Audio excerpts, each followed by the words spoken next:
Hello out there in internet land. Good morning. My name is Patrick. Welcome to the Fictive Fun channel. If you are watching, I hope you are all doing well. Excuse me while I take a sip of my coffee. So this morning we're going to be playing some more Thousand Year Old Vampire. We're going to be continuing on with the character that we did last stream. So this will be Thousand Year Old Vampire Part 2. This is a game by Tim Hutchings. It's a solo journaling game. It's really fun. It's a great creative writing exercise. If you wanted to take these prompts and write out like a whole, journal page or something like that, you could do that. But I'm using, of course, video and speech as our journal. We're just gonna do a quick recap of session 1, which was a few days ago. Our vampire's name is John Hauser IV, son of a duke in 13th century England. We'll go over the characters. Here you can see the skills. The skills were horseback riding, trained swordsman, life of the party, and then gain some other skills as the prompts suggested. Resources is land in the foothills, a boat on a nearby harbor, which is now gone because it was stolen. Access to wealth, hunting lodge in the wilderness, a diary, a leather-bound journal embossed with a Hauser crest, and a docket that lists various vampires and their last known locations. Marks, these are what kind of stand out about your character, why, like, what's strange about them because they're undead. Always smells like a stable, and skin occasionally moves like things are crawling beneath his skin. Mortals, there are no live mortal characters that our vampire knows. There's a couple immortal characters. Abigail Brown, who is the vampire that made John Hauser into a vampire, and Josh Day, who's another vampire and is the one that stole his boat. And then there's some dead characters. Michael Phillips is John Hauser's best friend, but John Hauser does not remember Michael Phillips. That is a big mechanic in this game, is the striking out of memories in order to add new memories. You have a diary, which you can move memories to, but sometimes memories just get struck out, and your vampire no longer remembers that person. So Michael Phillips, who was John Hauser IV's best friend and also his first victim, is not remembered. And then John Hauser III, who is the Duke, was the father and Lord, I should say, of the lands. Elizabeth Glass, who actually served no purpose in the story, was John Hauser IV's love, was due to marry her to connect those two houses, I guess the Glass house and the Hauser house, and Rosa Hauser, who was John Hauser's sister, who's distressful, but time has gone on. As you can see, these are now dead.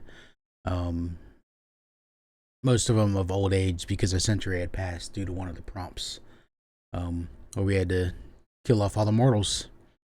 So here are the memories. So basically what happened is John Hauser was the son of a duke.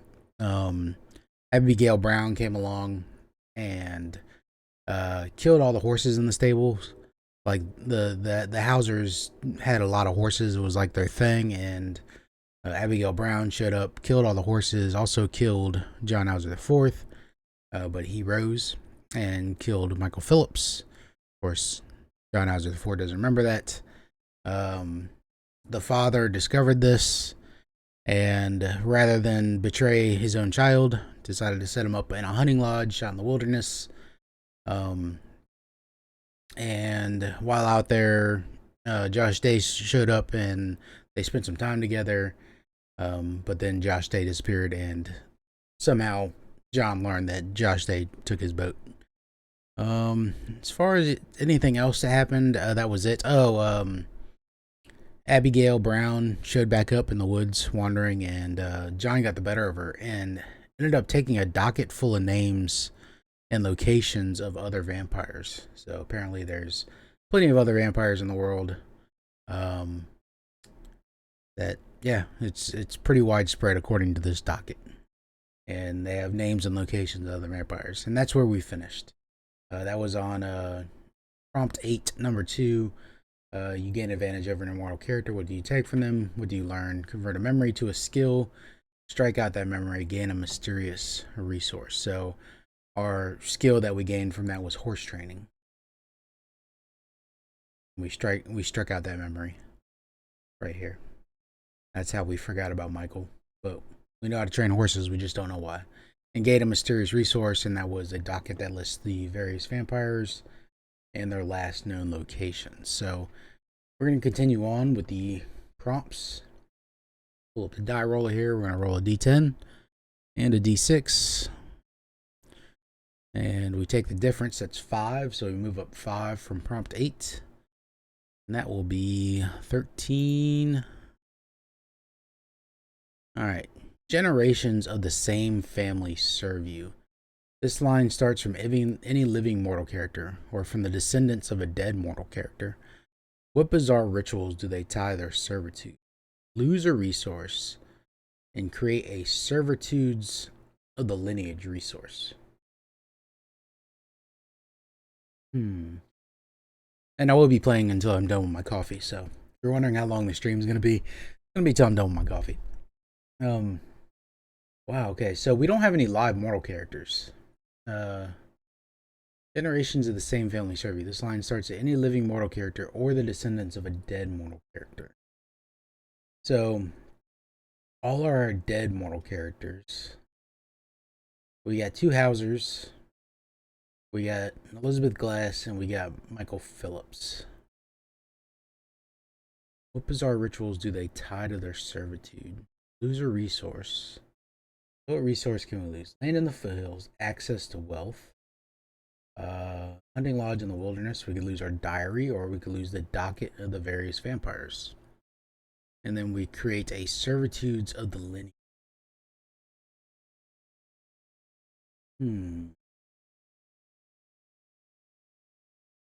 Generations. This one's tough. This is a tough one because of where we currently stand in our story. I mean, the most obvious answer would be the Hausers, my own family. I think we're gonna have to go with that. Perhaps descendants of Rosa, or a brother, or anybody else. Due to, because John Hauser was the one that protected me in the beginning. John Hauser III, the Duke.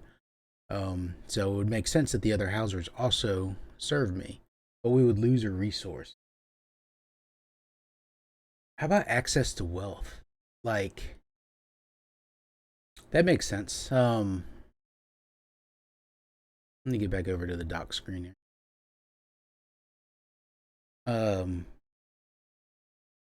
Access to wealth seems like it'd be good to lose here. And the reason I'm saying that, the way I see this prompt playing out is the Hausers kind of fall on hard times. They still own their land, but they lose pretty much all their wealth. Perhaps they had a breed or a lineage of thoroughbred horses that was pretty much destroyed when Abigail killed all the horses, and they were never able to get that lineage back going again. So they pretty much lost all their wealth. But over time, the descendants of the Hauser family learned about young Hauser out in the woods, the vampire, and now serve the vampire, which I think what happens. What bizarre rituals do they tie to their servitude? Bizarre rituals that they tie their servitude. I think what they do is they take a horse and they leave it out in the wilderness for the vampire, for John Hauser. And that's like the bizarre ritual they do, like once a month or once every other month, or once a season, they'll take a horse out too close to the hunting lodge, and of course this horse will disappear, or end up drained or ravaged in some way out in the woods. So we create a servitudes of lineage. Yeah, that's pretty cool. Servitors of the lineage. Alright, so where would we put this memory? It has to go on this memory 1, right? Because this is all about the Hausers up here. And then I'll take this whole memory and I'll move it down to the diary. I think the diary holds 5 or 3 memories. Let me double check that.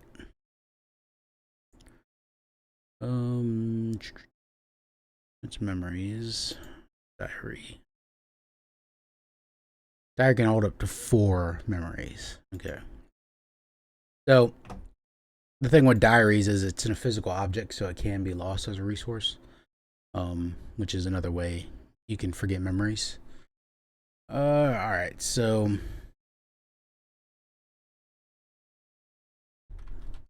the descendants of my own house in name. Go back to the prompt here. Oops. That was what, 13? Okay. Yeah.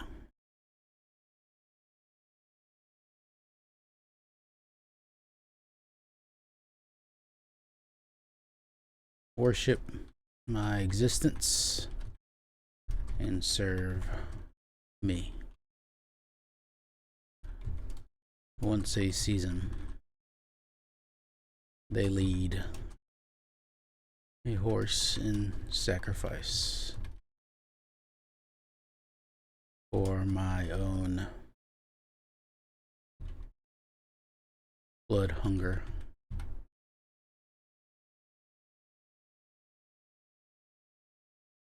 And then our thought would be, oh, what my family has become. Alright, sweet. Now we're going to take this memory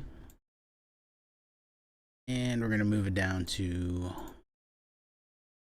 the journal, or the diary, I should say. And the diary can hold 4 memories. This clears up some space, so I got plenty of memory space up here right now, at least for quite a few more prompts. Unless the prompt tells you to forget a memory, which is something that happens. Sweet. So yeah, let's move on. I like the way that turned out. Like, the whole Hauser family is now dedicated to this cursed son of a duke. Alright. Roll a d10 and a d6. That's -5. We'll go back 5. So we're going back to prompt 8. Alright, a little bit of back and forth movement here on the prompts.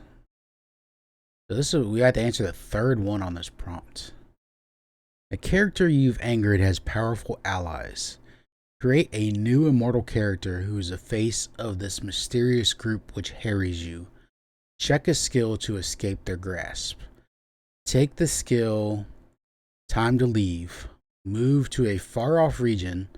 Lose any stationary resources. Take a new name.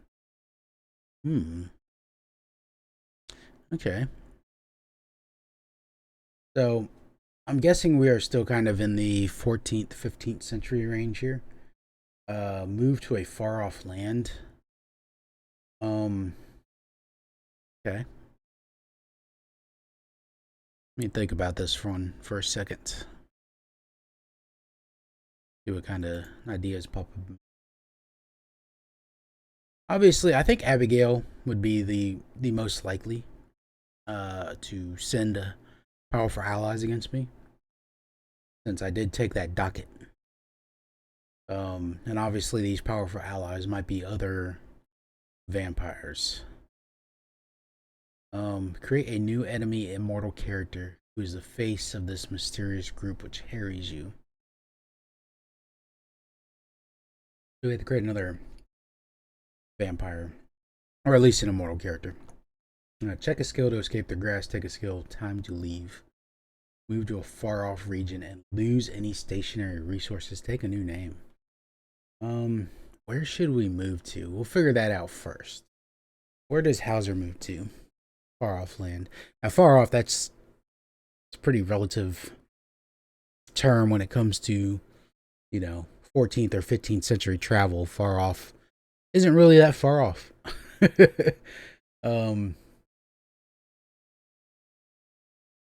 Because I mean, you had people that would grow up, live, and die in pretty much the same villages, and rarely ever see anything else besides villages that were in their general area.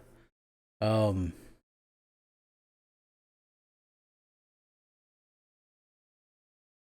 I'm kind of like leaning towards perhaps Italy. 'Cause wouldn't it be like this city state time in Italy, 14th, 15th century? Isn't that the like the rise of the city states?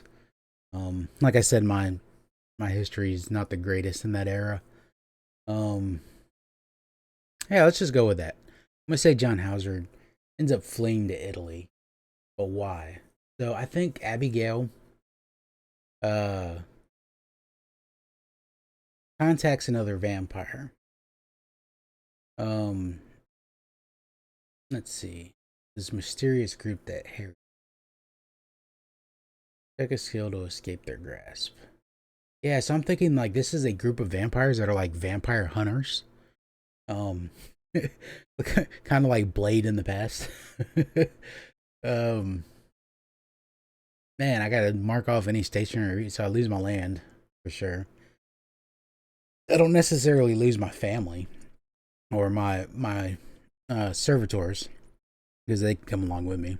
I lose the hunting lodge and the land in the foothills. Um, and we gain the skill time to leave. So let's go ahead and type that one. Time to leave. All right. Let's come up with a vampire name. I'll get a name generators. Uh,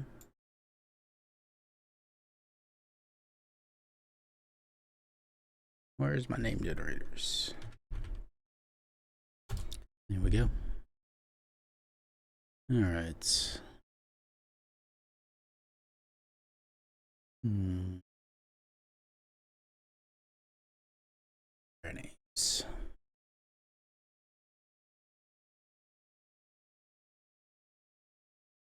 Cordelia. Oh yeah, that's a great vampire name. Cordelia. Use that one.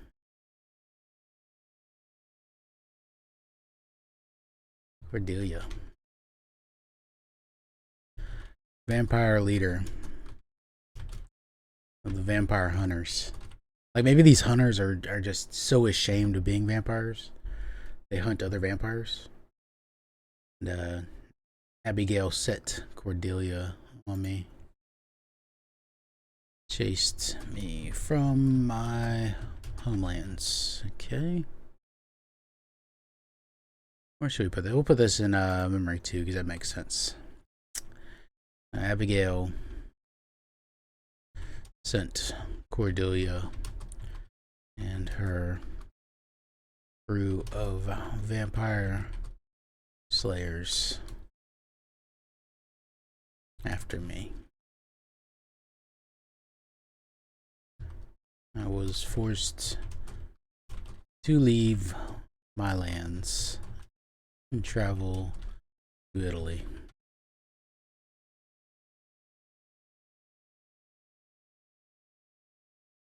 One day I will kill them both.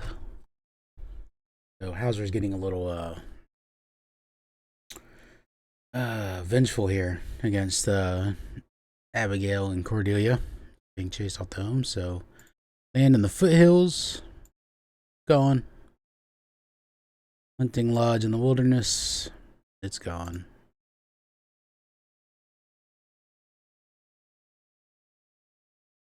All right, and we are now in Italy. All right, let's go ahead and roll the dice. D10, D6. That's +1. So we're going to prompt number 9. You develop a system for feeding. What is it?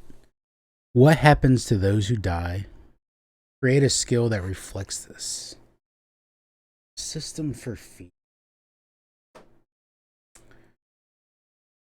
What is this? What happens to those who die? Create a skill that reflects this. Um. Hmm.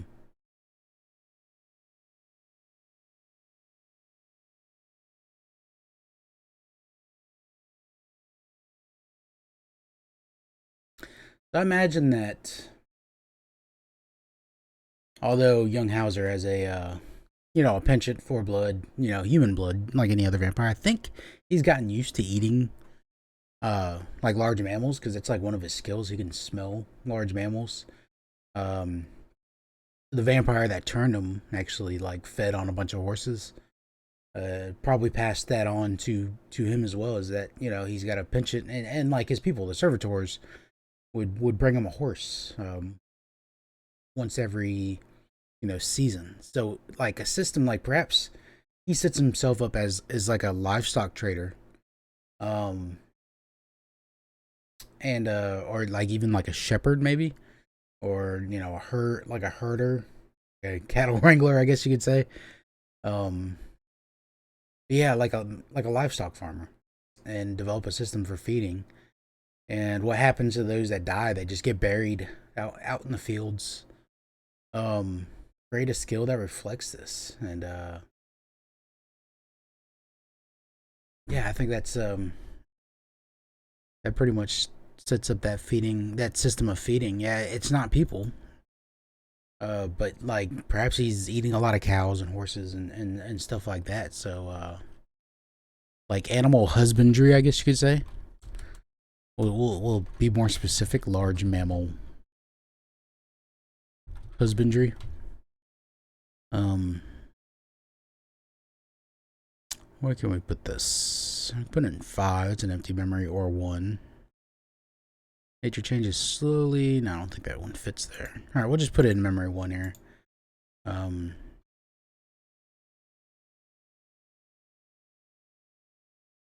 Here in Italy,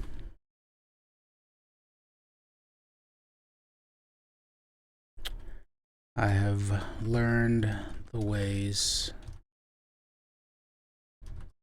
of raising and herding large livestock.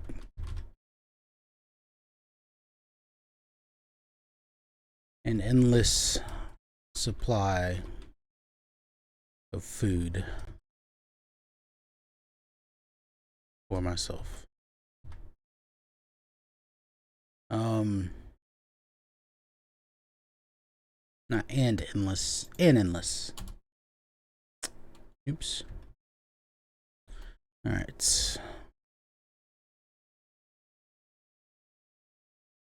And then our thought is it's fulfilling, but not as sweet as that of a human. All right.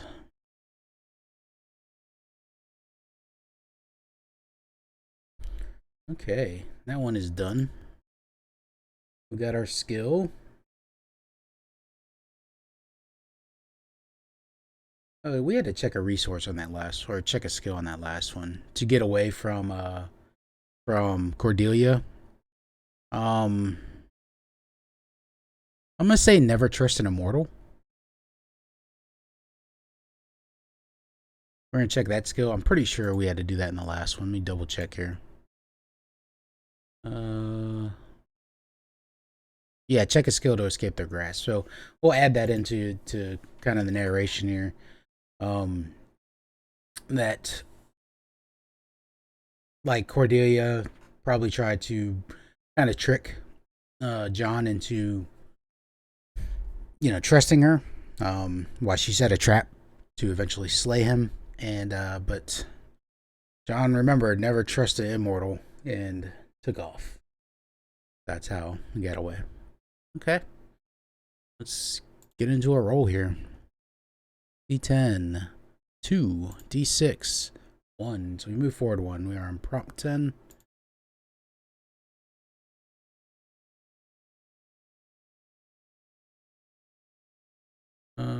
We already did prompt 10 once because that's how we lost all the mortals. Okay. A potent artifact, religious or magical or technological, falls into your hands. With it, you can remake the world. What is this thing? Who seeks it? Create a mortal character. Add the item as a resource. If you still have it when you achieve any game-ending result, You may rewrite the ending as you like. You must lose this item first if you lose resources in an encounter with an immortal character. That's cool. I've never seen this one before. I played this game. This is probably the fourth time I played it. First time I didn't really play it all the way through. Then I played it twice, all the way through. One of them was like really short.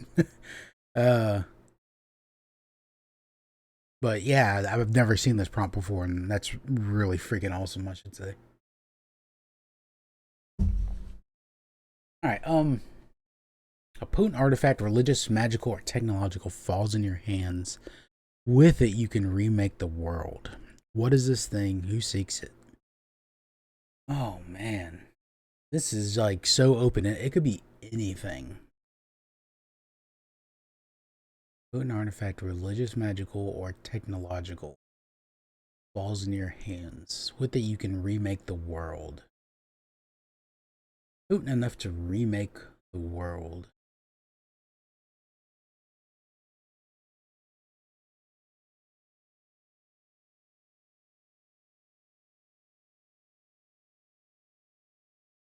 Like, I mean, the first thing that pops in my head is like the Ark of the Covenant, like something of that power. Or could it be like something like holy like that, or could it just be something that's magical? Could even be something technological, like future technological, like an atomic bomb or something. Oh man, this is tough. This is a really tough one because it's so open ended. Um,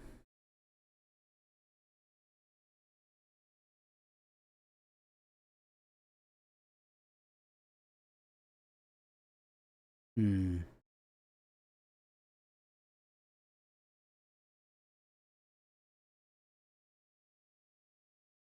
And like, how did we find them? How did we come across this? This is probably the since I started playing this session. This is definitely the toughest prompt I've come across. Actually, this is one of the tougher prompts I've come across ever since playing this game. It's just so open ended. If anybody happens to be watching this, um, I haven't seen any chatters, so probably not. Like any ideas? I'm open to anything on this. Hmm. Hey, Timid Cart, there we go. Unpopularity by follow. I don't want a popularity, so sorry. I don't want to buy viewers, man. I'd rather my viewers come in organically. And of course, here we go with all these like spam bots. All right, those spam bots. Do you have an idea of a magical artifact that can change the world? That would be helpful. Maybe then I would click on your link. I probably still wouldn't click on your link. Um,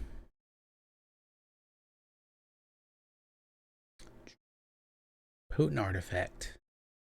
Like I think I'm not taking too long on this. I'm just gonna go with like the Holy Grail. I mean that just something that's easy to think of. Uh,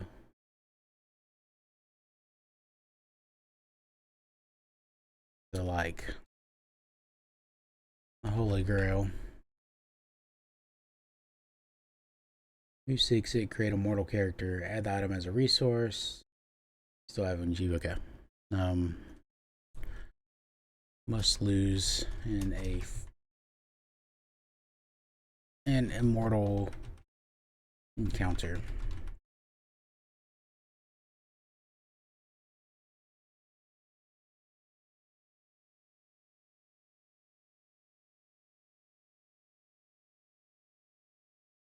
Hmm.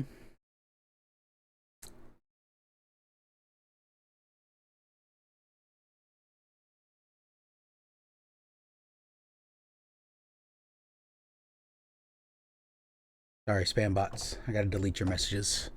Um. All right.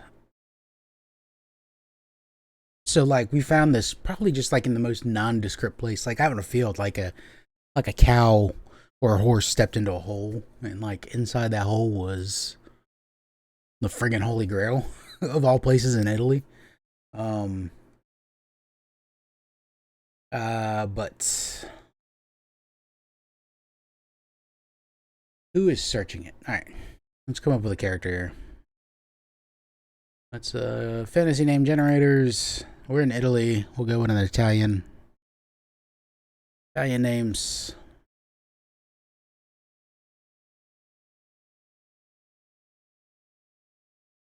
Ernesta Fiorentino. Okay. Let's copy that one over. Fantasy name generators is so helpful. Whoa. That's not what I wanted here. There we go. Right. There we go. All right.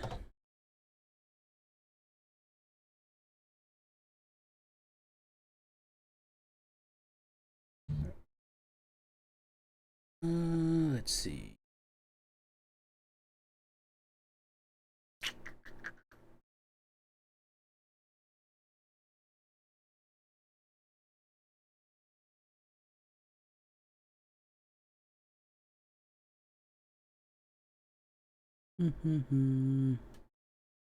Sorry guys, I'm messing with something on my PC for a second. All right. So where do we add this in? This has got to be a totally new memory. On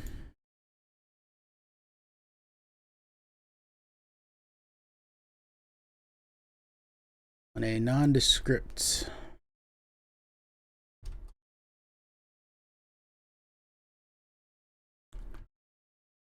lay of fallow field,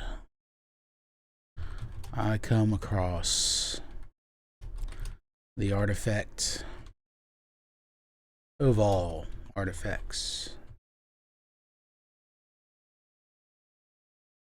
the cup that touched the lips of Christ. And then, like, what's our thought on this? Our thought. I mean, this is just something that you don't, like,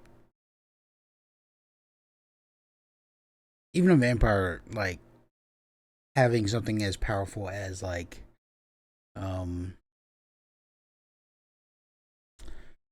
what is this saying? I need to edit. Stretch. We'll change this to stretch. Up the titulars of Christ.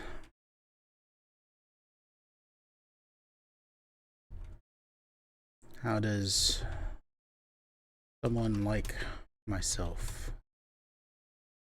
come across something so grand? All right. So, Ernesta Fiorentino,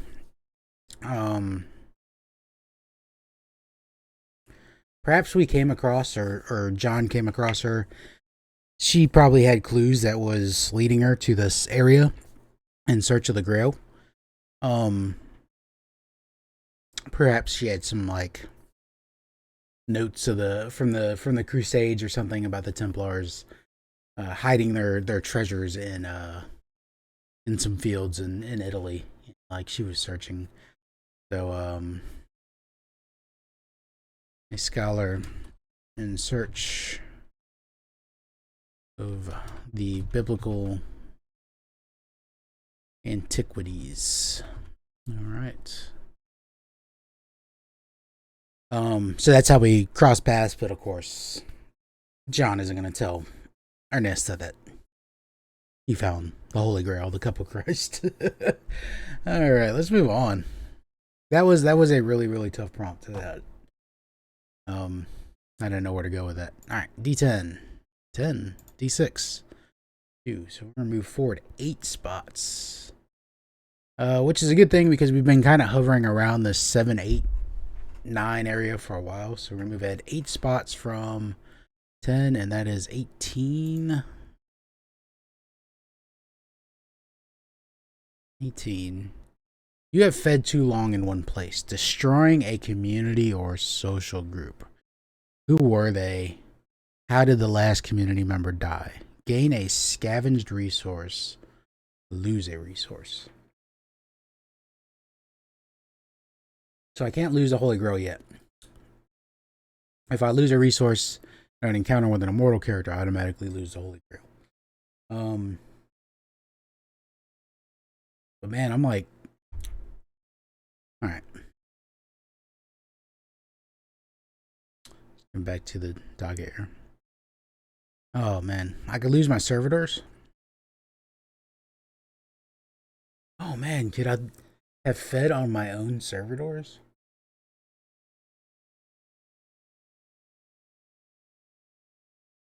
I don't want to lose my diary. And I don't want to lose the docket of the vampires.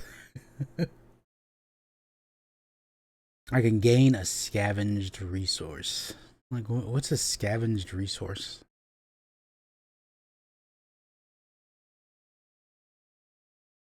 I think I would go for land. Like a small bit of land in the hills of Italy. Like, I think John would be drawn to that because of his origin. So let's go ahead and say that. Yeah, we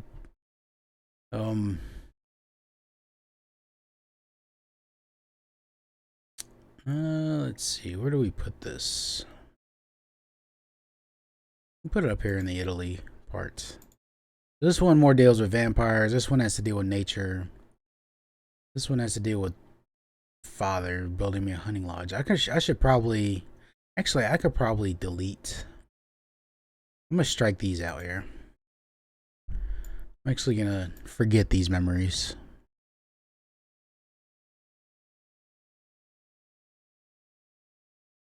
Of the whole,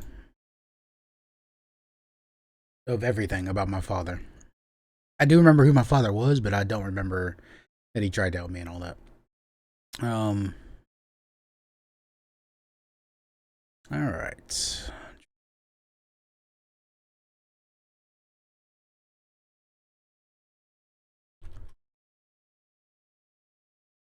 A sweet taste and craving for the blood, humanity. Lid, is lid spelled L-E-D or L-E-A-D? Not giving me a spelling warning, so led me to feed on my own servitors. Like, this is John erasing his house. I mean, if you think about it, because the servitors were descendants of the Hauser clan, and he's wiping out the servitors right now.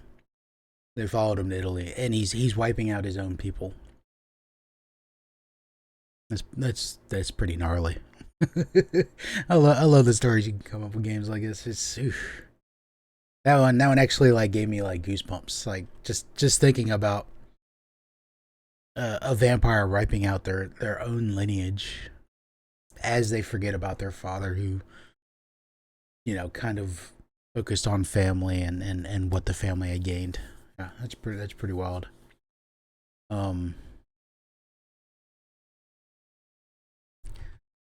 They are gone,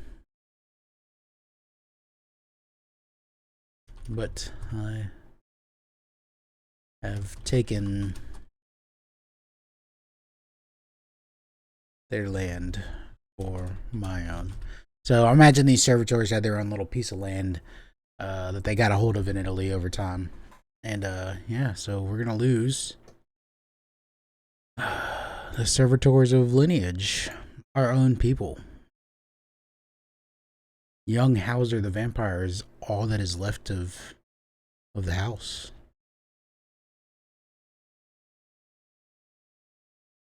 Such is the life of the immortal.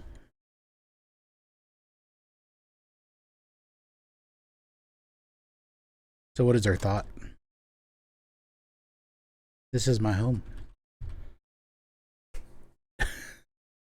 His diary says it's not his home, right?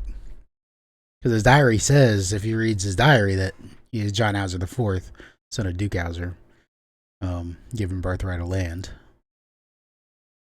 And he does know when reading it that he destroyed his own people because the descendants are here. So this is my home now. All right. It is what it is. Okay, so we gain a scavenged resource. What do we gain? Oh yeah, the land. Okay. We gain um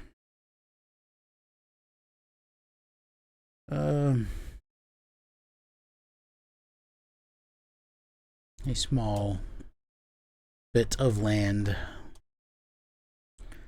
in, we'll say, central Italy. Okay, moving on. So my coffee probably has a few more sips left in it, so it'll probably get us through probably one more prompt. And then we'll call it there, and then we'll come back to this. I'm really enjoying the way this is, and I kind of want to stretch it out a little bit. I don't have a set streaming schedule, but I just pop on when I have time to. But yeah, I'm having a lot of fun with this one, so let's go ahead and roll. I may also pop on later on in the day or the afternoon or something like that when all my stuff is done, where I can perhaps play some video games. I want to play some Wildermyth. I really enjoyed going through the tutorial of that game, and I've uploaded the tutorial campaign of that game up on YouTube, so you can check out my YouTube channel. It's in the little channel banners below a YouTube page where I played Wildermyth. So I think I might play that. I don't know, maybe I'll play some of that this afternoon or something. We'll see how the day goes. But yeah, this 1,000-year-old vampire stream will come to an end here after this next prompt. So just giving you all the heads up, because my coffee is done, which means my morning is done. Oh, which means I have stuff to do. All right, let's go ahead and roll. D10 and D6. Okay, so we got an 8 and a 3, so we're going to move ahead 5. 23. You master a strange new science of field of knowledge. How does your vampire nature give you special insight into these studies? Create an appropriate skill based on a... Okay.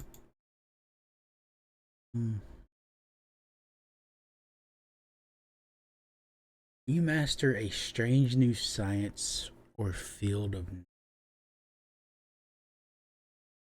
How does your vampire nature special insights into these studies? Create an appropriate skill based on a memory. Like,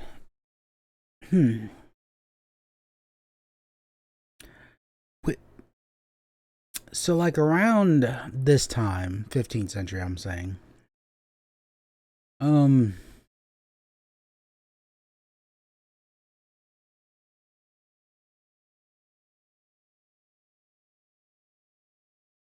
like I'm leaning towards biology,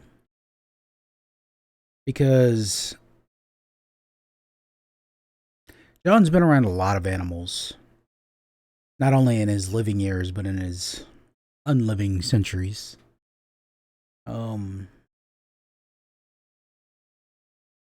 Special insight into these studies. Create an appropriate skill based on a memory. So let's look at our memories here. We have learned the ways of raising and herding large livestock, endless supply of food. We have the vampire stuff. And then we have nature changes slowly, unlike people. We got here where we killed our own people, and then a nondescript structure field came across an artifact of all artifacts.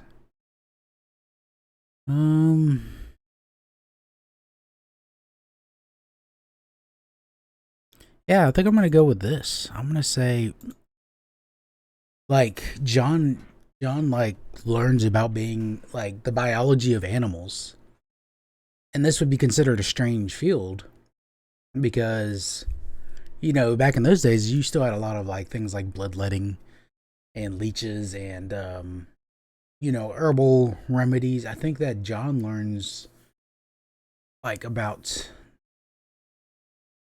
not only the anatomy, because I think the anatomy of animals was known well before. I mean, people have dressed animals, they've eaten meat, so they know like what the insides of an animal looks like. Um, an appropriate skill based on it. Yeah, I'm gonna say um, what's the word for that? Like, what is the word for veterinarian? Veterinarian. I'm saying it in my head over and over, and it's really confusing me. Damn spelling. Veterinarian. All right. Veterinarian. Surgeon, physician. Ooh, a surgeon sounds cool.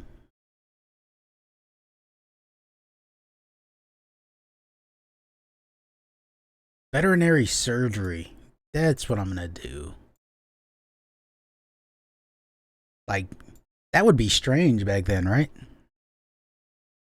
How did I don't know, I forgot to look up the spelling. Is it Irie? Veterinary. Okay. Surgery.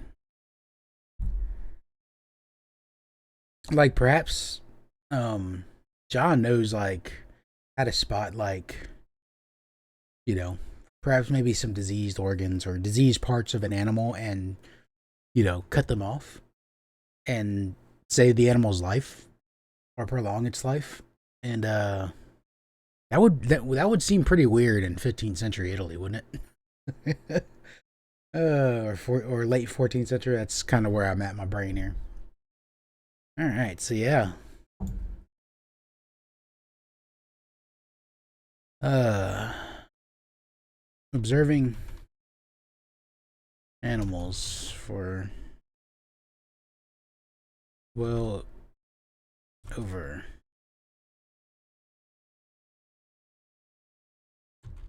for countless generations. Not really countless. I mean, I'm not that far ahead from where we were for all these years. I learned to spot the things that ail them.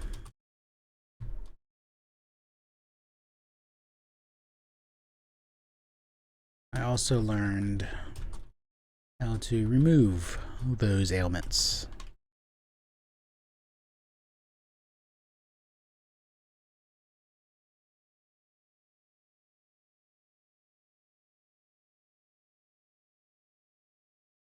The irony. Myself prolonging the life of a living creature. That is his thought. All right, folks, that's gonna do it for today. Streamed for what? About an hour? Yeah, right about an hour. 54 minutes, so that'll be good. This will be my last sip of coffee. My coffee is my timing mechanism. It takes me about an hour to drink a cup of coffee. Usually, actually, no, usually it takes less, especially if I'm just pounding back the coffee. But I do want another cup. But I'm not going to be streaming the other cup. So we're going to end it there. We are on prompt 23. Question 1, so that we'll know where to start when we come back with our rolls. If you happen to watch this, thank you for watching. I'm not sure anybody jumped in besides the spam bots, but it is what it is. Let's go ahead and we'll end the stream here. If you happen to watch this at a later date, appreciate you watching. If you happen to watch this on YouTube, I appreciate you watching. Check me out on Twitch. I'm Fictive Fun on both Twitch and on YouTube, and on Twitter if you want to follow me on Twitter as well. I don't usually tweet when I go live. I just pop on and go live. I'm horrible at like self-marketing, growth, and all that. I just play. I just I hit that start streaming and I start playing. So yeah, just keep an eye on my channel. Hit out notifications if you want to know when I'm live. Like I said, I'm gonna try to get on a little bit more often. Playing some Wildermyth. Um, and yeah, continuing on with this 1,000-year-old vampire campaign I'm doing here. Well, part 3 will be the next one. But yeah, if you happen to stop in for any moment of time during this video, thank you, and I'll catch you all later. Peace.